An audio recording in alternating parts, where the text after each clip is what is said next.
Alors, le thème de cette fois-ci, c'est l'estime de soi. Donc voilà, donc on va voir ça en 3 parties. La première partie, ça sera la définition de l'estime de soi.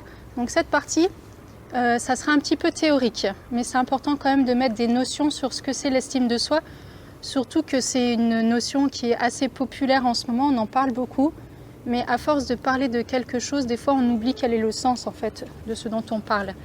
La deuxième partie, ça sera plus un petit peu comment se manifeste une saine estime de soi.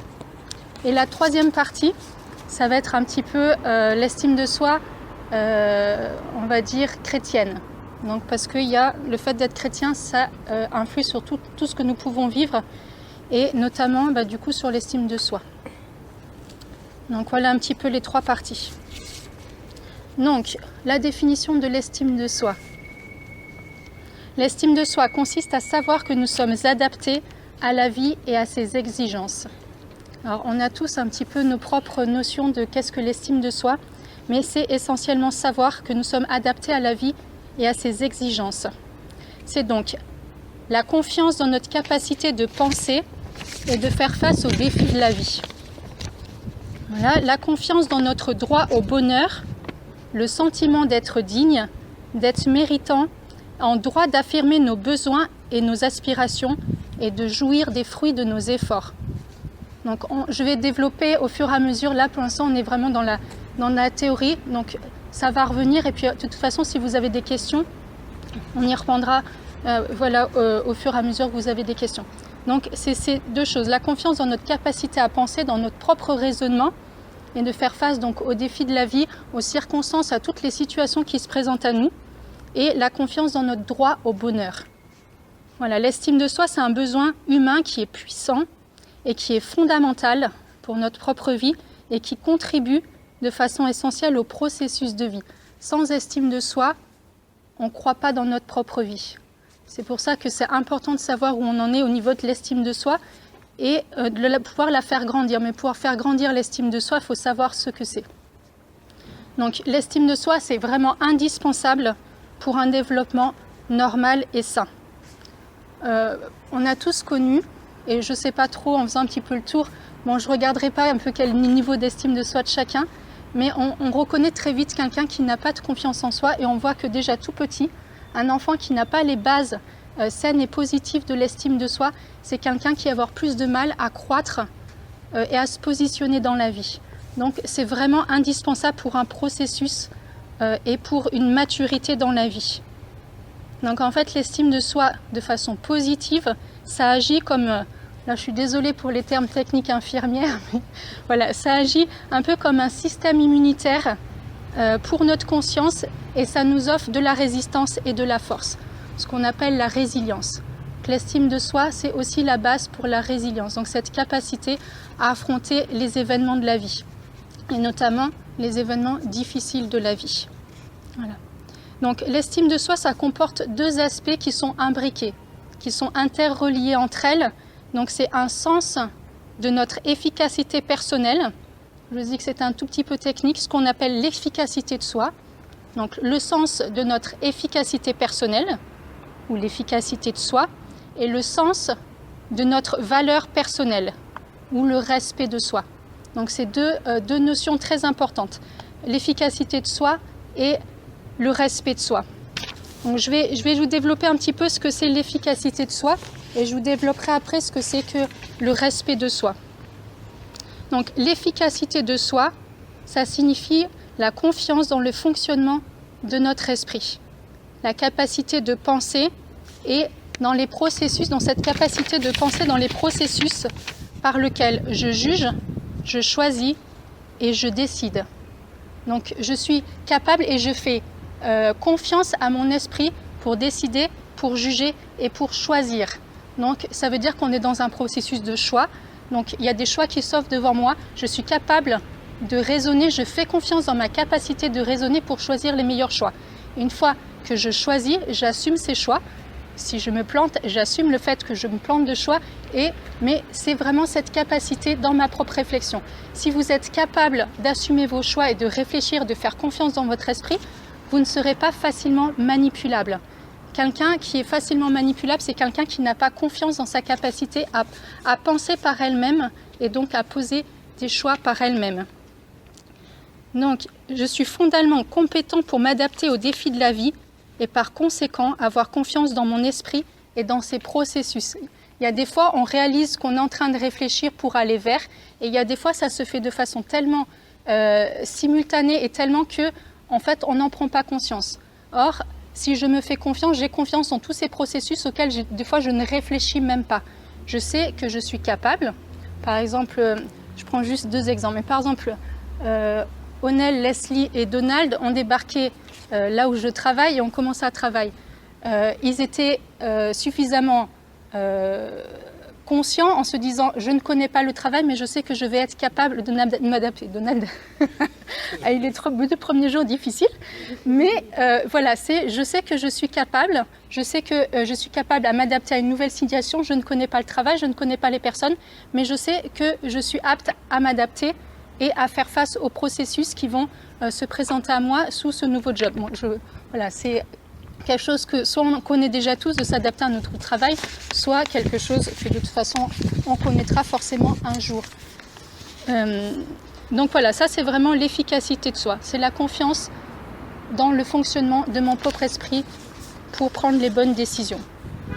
Et le respect de soi, qui est la deuxième chose vraiment importante pour l'estime de soi, c'est le respect de soi, c'est l'assurance de ma valeur. C'est une attitude affirmative à l'égard de mon droit de vivre et d'être heureux. Donc ça, c'est aussi très important. C'est aussi une aisance à affirmer de façon appropriée mes pensées, mes désirs, mes besoins. Et c'est le sentiment que la joie est mon héritage naturel. On a tous droit au bonheur. Et si je me respecte, je sais que j'ai droit au bonheur. Et je ne vais pas sous-dévaluer mon droit au bonheur sous prétexte que. Non, c'est j'ai de la valeur, j'ai droit au bonheur et je suis capable de l'affirmer de façon, on va dire, adaptée à la vie et à ses exigences. Voilà. Je suis digne de succès et de bonheur, donc je suis capable de voir dans ma propre vie des réalisations, du succès, de l'amitié, de l'amour. Voilà, c'est toutes ces notions-là, c'est vraiment le respect de soi. On voit des personnes qui échouent systématiquement parce qu'elles sont dans un processus où elles croient qu'elles n'ont pas droit au bonheur. Donc ça veut dire qu'il y a une estime de soi qui est sapée à la base. Elles pensent qu'elles n'ont pas droit au bonheur et donc tout ce qu'elles vont faire, ça va mener à l'échec. Donc on rencontre toutes des personnes un petit peu comme ça. Mais ça s'affirme de façon naturelle.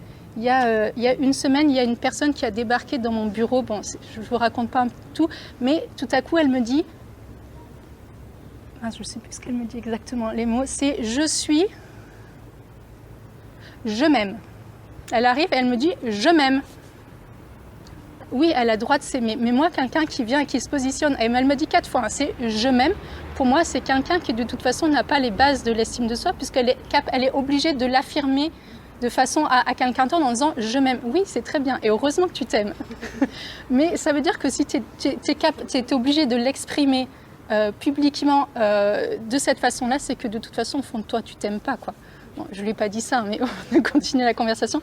Mais ça veut dire que son droit d'être heureux, c'est-à-dire que ce n'était pas du tout, comme on dit, exprimé de façon appropriée en vertu. Enfin voilà, elle venait dans mon bureau, c'était une famille de résidents, et tout à coup, elle se positionne en disant « moi, je m'aime ». Ok, c'est super, mais ce n'est pas du tout approprié. Donc voilà. Donc en fait, l'efficacité de soi et le respect de soi, c'est donc le double pilier pour une saine estime de soi. Ça veut dire que je contrôle ma vie en fait. Ce que je vous ai au départ, il n'y a personne qui peut venir à votre place contrôler votre vie. Et on réalise souvent par exemple les personnes qui se font avoir, notamment pour des engouements, pour des sectes, etc. C'est souvent des personnes qui ont une mauvaise estime de soi et donc il y a quelqu'un qui vient et qui contrôle leur vie. Et c'est pareil, si vous n'êtes pas capable d'assumer du coup les choix que vous faites, ça veut dire que vous vous positionnez toujours comme une victime, c'est qu'il y a un problème au niveau de l'estime de vous.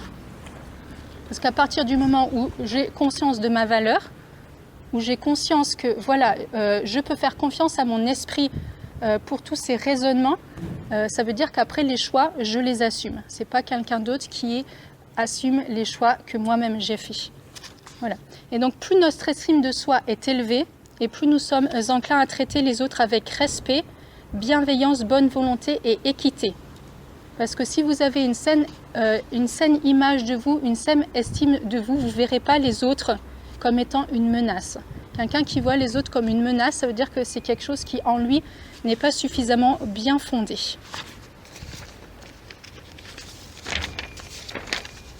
Voilà.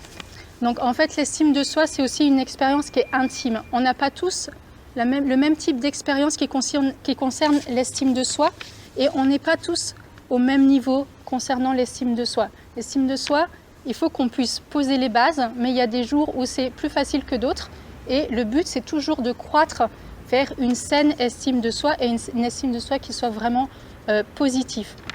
Voilà, ça réside du coup vraiment au cœur de ce que je suis, au cœur de mon être. Donc l'estime de soi, là pour reprendre vraiment une définition beaucoup plus raccourcie, c'est vraiment ce que je pense et ce que je crois à mon propos, et non pas ce que les autres croient ou ce que les autres pensent de moi. Voilà. Donc, par exemple, une fois j'interrogeais quelqu'un à mon travail et je lui disais comment tu penses que la hiérarchie te perçoit. Et elle ne me répond pas par rapport à elle. Elle me répondait toujours, les autres me voient comme que. Je dis non, il faut que tu me parles de toi. Et cette personne n'était pas capable de se positionner en disant, voilà, moi, je. Alors, du coup, c'était un gros travail. J'ai dit non, mais là, tu penses que c'est ce que les autres pensent de toi. Mais toi, comment est-ce que tu te perçois dans ton travail, etc. quoi. Donc, il y a des personnes qui, des fois, ne voient que le regard que les autres lui renvoient ou qu'elles pensent. Parce que des fois, ce n'est pas toujours justifié. Mais c'est quoi le regard que j'ai moi-même sur ma propre vie? Comment est-ce que je me vois? Comment est-ce que je me perçois? Voilà, des fois, il y a des idées qui sont très justes et des fois, des idées qui ne sont pas toujours très justes. Voilà. Donc, vraiment, pour résumer, l'estime de soi, c'est la disposition à se reconnaître comme étant compétent pour s'adapter aux défis de la vie et digne de bonheur. Voilà, ça, c'est vraiment... Si vous devez si vous devez retenir une définition après tout ce que j'ai dit, retenez celle-ci. C'est l'estime de soi, c'est la disposition à se reconnaître comme étant compétent pour s'adapter aux défis de la vie et digne de bonheur. Vraiment, ces deux piliers. Voilà, maintenant nous avons posé un petit peu les bases de l'estime de soi. Donc la deuxième partie, c'est vraiment comment se manifeste une saine estime de soi. Donc là, je vais juste vous donner en fait des points. Voilà, chacun se reconnaîtra un petit peu dans certains points, mais c'est toujours intéressant que ce soit pour vous, pour votre propre vie, ou de temps en temps par rapport aussi aux personnes à qui vous pouvez avoir affaire. C'est toujours intéressant de savoir aussi, des fois, comment elles-mêmes, elles se positionnent. Et des fois, il y a des critères très précis qui permettent de voir comment la personne peut se situer. Mais c'est d'abord pour nous-mêmes, pour voir comment est-ce qu'on se situe. Donc vraiment, c'est l'estime de soi, ça se manifeste dans notre façon d'être, de façon simple et directe.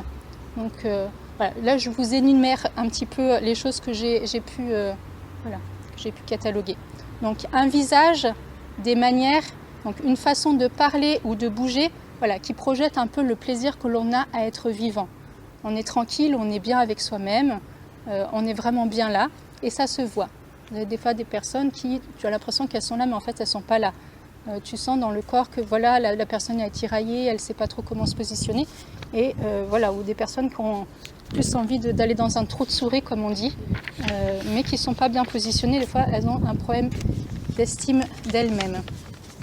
Donc, une facilité à parler des accomplissements ou des déficiences avec honnêteté et sans détour, puisqu'on n'a pas de problème, que ce soit dans les choses qu'on réussit ou dans les choses qu'on ne réussit pas. Voilà, cette facilité à en parler. En venant, du coup, je suis venue à pied jusqu'à l'église et je me rappelais, parce que du coup, je réfléchissais un petit peu à l'estime de soi. Et il y a quelques années, quand j'étais encore dans la communauté d'où on sort avec Ruth et Rita, un jour, j'étais très, très, très fatiguée. Et au moment de faire la lecture à la messe, je démarre. Alors, vous imaginez, c'était une église qui était pleine. Et donc là, je dis lecture du livre de Mickey. Mais vraiment, c'était l'explosion de rire générale dans l'église, quoi. Mais c'est sorti tellement naturellement, Donc j'ai cru que le prêtre allait jamais s'en remettre. J'ai quand même fini à faire la lecture, moi j'étais bidonnée de rire, du coup je me suis mis au fond, j'ai été explosée de rire pendant toute la messe, et vraiment, je vous assure, les frères et sœurs, tous les visiteurs qui étaient là, bref, tout le monde avait du mal à tenir.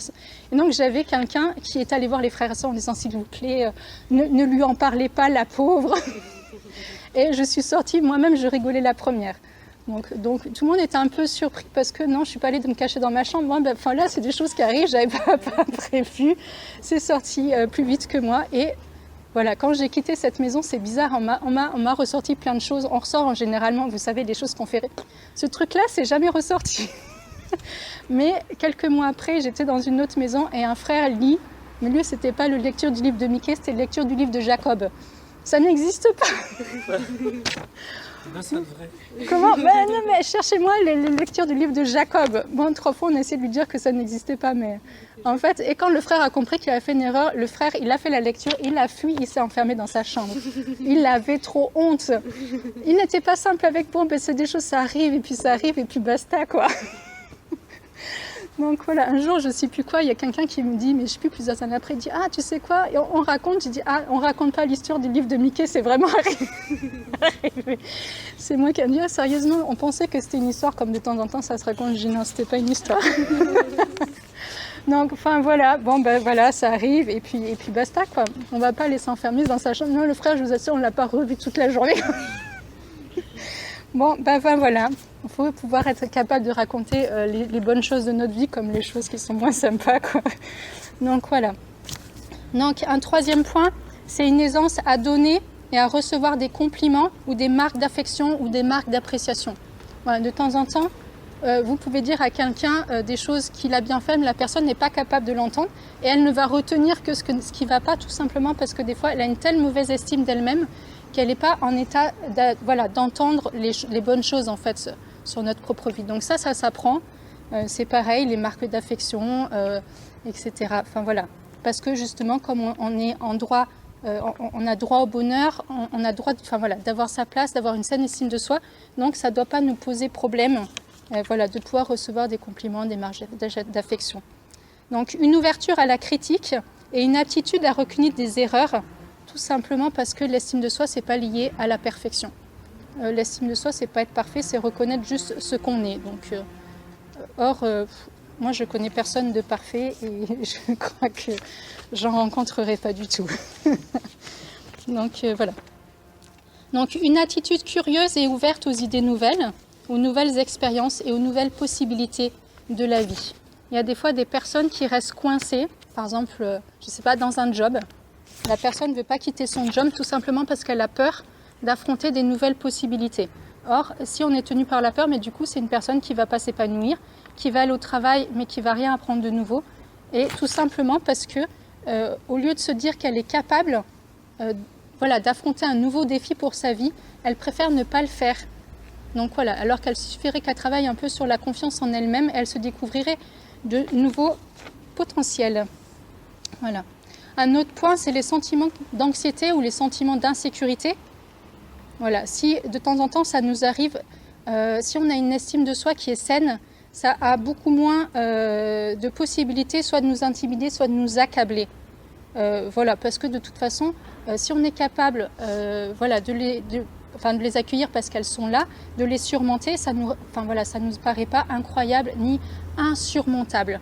Tout ça parce qu'on sait qu'on est capable de s'adapter aux difficultés de la vie. Du coup, on n'est pas complètement rongé ni mis à terre parce que nous avons de temps en temps des situations qui nous mettent dans des sentiments d'insécurité ou d'angoisse. Voilà. Donc une capacité de jouir des aspects humoristes de la vie, de chez soi ou chez les autres. Donc voilà. Donc aussi une souplesse à réagir aux situations ou aux défis.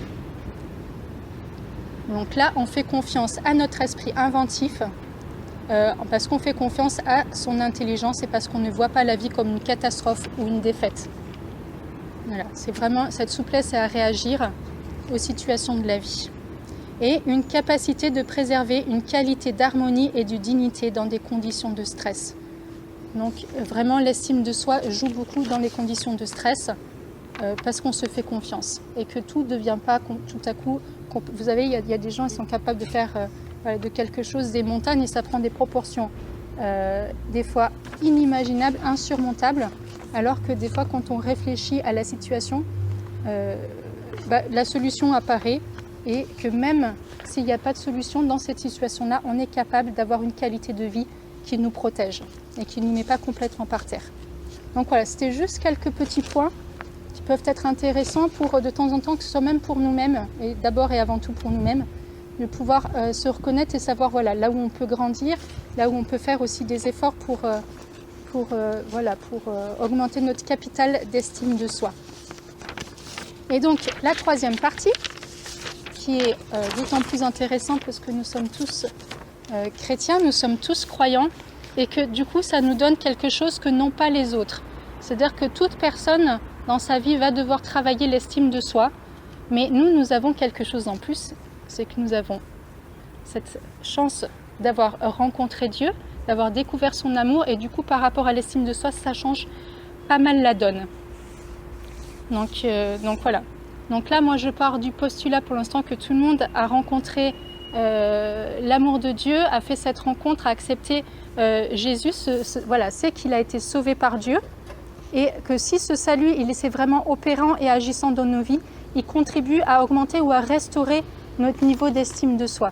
Vous pouvez prendre quelqu'un qui est complètement brisé par la vie, c'est-à-dire qu'il n'a pas eu les bases de construction d'estime de soi. Quelqu'un rencontre l'amour de Dieu et cet amour permet de restaurer cette estime de soi. Je ne dis pas que ça se fait du jour au lendemain, mais c'est vraiment une progression, on va dire tranquille, quoi, mais une vraie progression. C'est-à-dire que l'amour de Dieu est capable, et comme l'amour de Dieu est capable de nous transformer dans toutes les dimensions de notre tête, c'est aussi capable de nous transformer dans notre estime de soi.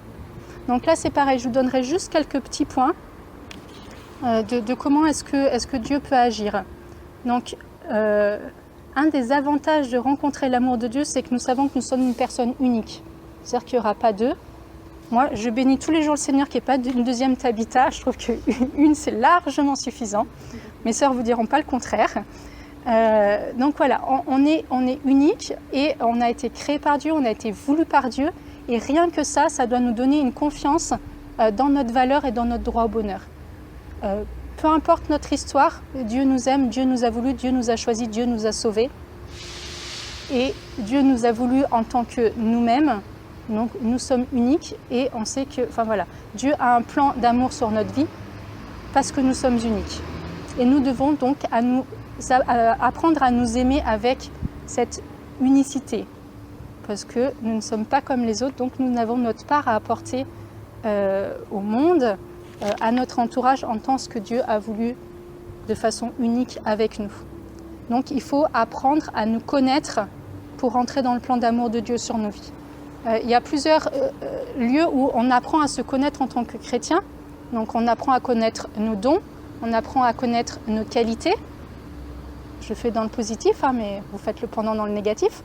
On apprend à nous connaître sur le plan de notre leadership, c'est-à-dire notre capacité à influencer et à impacter la vie des autres. On apprend à se connaître sur le plan de nos charismes, donc c'est-à-dire des dons gratuits de Dieu. Et tout ça, ça fait que nous sommes une personne unique. Mais c'est sûr que ça demande un petit peu de travail pour apprendre sur tous ces plans, apprendre à se connaître. Ce qui permet de savoir pourquoi Dieu me veut dans le monde et quelle est, la marque unique, l'empreinte unique que je vais laisser sur cette terre. Parce que nous n'avons pas tous les mêmes grâces, nous n'avons pas tous les mêmes talents, nous n'avons pas tout, Dieu nous a voulu de façon unique. Voilà. Un des deuxièmes points, c'est l'amour de Dieu. De toute façon, quoi qu'on fasse, on revient toujours à l'amour de Dieu. Dieu nous aime, Dieu nous a voulu, et c'est ça qui fait notre dignité et notre richesse. C'est-à-dire que même si nous n'avons pas été aimés par nos parents, même si nous avons eu des galères pas possibles, Dieu nous aime, et que, je sais que c'est une phrase qu'on dit souvent, mais elle a quand même toute son importance. Et des fois, à force d'entendre tellement souvent les choses, on n'y pense plus tellement. Mais même s'il n'y avait que nous, et si on était seuls sur terre, Dieu serait quand même venu pour nous sauver. Donc ça montre vraiment l'amour particulier de chacun, et c'est ce qui fait notre dignité. Donc à partir de là, on a droit au bonheur, parce que de toute façon, Dieu nous a voulu, et que nous devons accueillir du coup ce projet de Dieu et cet amour de Dieu sur notre vie. Il faut aussi apprendre à nous regarder sous le regard de Dieu. Le regard des autres peut être très trompeur, ça on en a tous l'habitude, mais de temps en temps le regard sur nous-mêmes peut être aussi trompeur. On connaît beaucoup plus et beaucoup plus facilement des gens qui ont un regard sur eux-mêmes qui est, sous-évalué, mais on peut aussi de temps en temps avoir un regard sur soi qui est surévalué. Donc apprendre à se regarder avec le regard de Dieu, ça permet de nous regarder avec un regard qui est juste, c'est-à-dire nous ni sous-évaluer ni surévaluer. On est juste ce qu'on est sous le regard de Dieu. Mais pour apprendre à se connaître et à se voir avec le regard de Dieu, il faut avoir une relation avec Dieu. Sinon, ça ne marche pas. C'est Dieu qui nous fait voir à travers la communion avec lui comment est-ce qu'il nous voit et ce dont il nous voit capable. Y a beaucoup de, vous savez quand même que beaucoup de grandes inventions, beaucoup de grandes avancées viennent des chrétiens, mais pas parce qu'ils sont des surhommes, mais parce qu'ils ont été capables de se voir avec le plan de Dieu sur leur vie et de savoir qu'avec Dieu, ils étaient capables de grandes choses. Là, je ne vous ferai pas un inventaire, mais on pourrait faire une listing, même des grandes avancées scientifiques, c'est quand même souvent à la base des chrétiens, quoi. Et un point qui me paraît vraiment, vraiment important, c'est tirer notre confiance en soi de notre confiance en Dieu. Vous n'avez pas confiance en vous, ça va venir, faites confiance en Dieu. Dans le sens où, si on sait que Dieu nous aime, si on sait que Dieu veut notre bonheur, quand Dieu nous demande quelque chose, même si moi je sais que j'en suis pas capable, je le fais parce que je sais que Dieu m'en sait capable. Donc ça change quand même la donne. Et on peut avancer et construire notre confiance en soi parce qu'on est capable de s'appuyer sur la parole de Dieu. Vous avez devant vous un exemple de quelqu'un qui avait une confiance en elle-même il y a encore quelques années, mais je vous assure, une échelle sur 10, je pense que je devais avoir 3. C'était beaucoup. Mais la seule chose qui vraiment m'a fait grandir dans la confiance en moi, c'est que quand Dieu demande des choses, je ne vais pas m'appuyer sur moi, je vais m'appuyer sur Dieu. Et je vois parce que je m'appuie sur Dieu, ça marche. Donc c'est cool, ça marche, ça fonctionne. Et donc ça m'a permis de faire grandir ma confiance. Si Dieu a confiance en moi, pourquoi est-ce que moi, je n'aurais pas confiance en moi? Mais je préfère quand même avoir confiance en Dieu, c'est plus sûr. Mais il faut quand même faire grandir notre confiance en soi. Sinon, Dieu a un grand projet pour vos vies, mais vous rentrez jamais dedans parce que vous êtes bloqué par votre propre regard sur vous-même et parce que comme vous n'avez pas confiance, du coup, vous n'osez pas sauter dans le vide. Or, de temps en temps, avec Dieu, il faut sauter dans le vide pour éprouver que Dieu est capable de faire des grandes choses avec nous. Donc, il faut sauter dans le vide pour expérimenter tout ça. Si vous restez sur le bord de la falaise, vous expérimenterez jamais que Dieu a des grands projets. J'en ai fait sauter quelques-uns ces dernières semaines de la falaise. Hein? Ben oui. Donc Leslie et Flora ont commencé à faire des exhortations, c'est sauter de la falaise. Je crois que je ne suis pas capable, mais tant pis, je me lance, n'est-ce pas Flora? C'est un peu difficile, hein? Mais ça donne des choses très intéressantes qu'on n'aurait pas exploitées sinon si de temps en temps on ne se décide pas à faire confiance un minimum en ce que Dieu a déposé dans nos vies. Donc voilà, je vous ai dit que c'était un petit peu technique, surtout la première partie. Mais je pense que c'est quelque chose d'important sur nos vies pour nous remettre bien à la fois au goût du jour sur là où on est né avec notre propre estime de soi, voir comment est-ce qu'on peut grandir et croître et surtout comment est-ce qu'on peut faire grandir et croître d'autres. Parce que l'estime de soi, c'est valable pour soi, mais c'est important aussi de pouvoir faire grandir l'estime de soi des autres. C'est-à-dire que de toute façon, à partir du moment où quelqu'un bouge, dans son entourage, les autres bougent. Donc si vous grandissez dans la confiance en vous-même, ceux de vos entourages grandiront parce qu'ils vous verront grandir.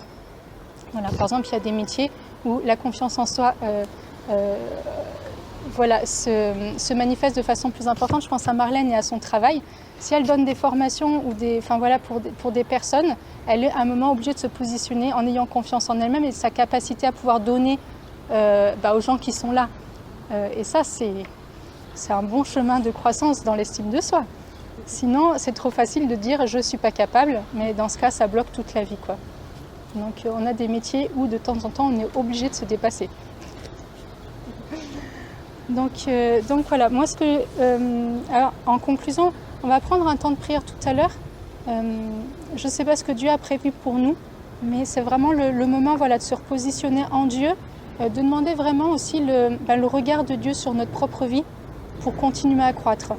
On ne se connaîtra jamais complètement ni totalement, mais on peut continuer à croître dans cette connaissance que Dieu a de nous-mêmes, parce que stagner ou rester stable, par exemple depuis des années, on pense qu'on est comme ça, en fait on continue d'évoluer. Et c'est important de continuer à se mettre sous le regard de Dieu parce que Dieu sait là où il veut nous emmener, ce qu'il veut déployer dans nos vies ce qui veut restaurer, ce qui veut construire, les failles aussi, parce qu'on a tous des failles. Je crois que c'est important de ne pas se mettre des ornières. On a tous des failles de par nos éducations, de par les choses qu'on a pu traverser dans notre vie, des failles dans l'estime de soi. C'est important que Dieu puisse mettre le doigt dessus et puisse venir aussi restaurer ces failles concernant l'estime de nous. Amen.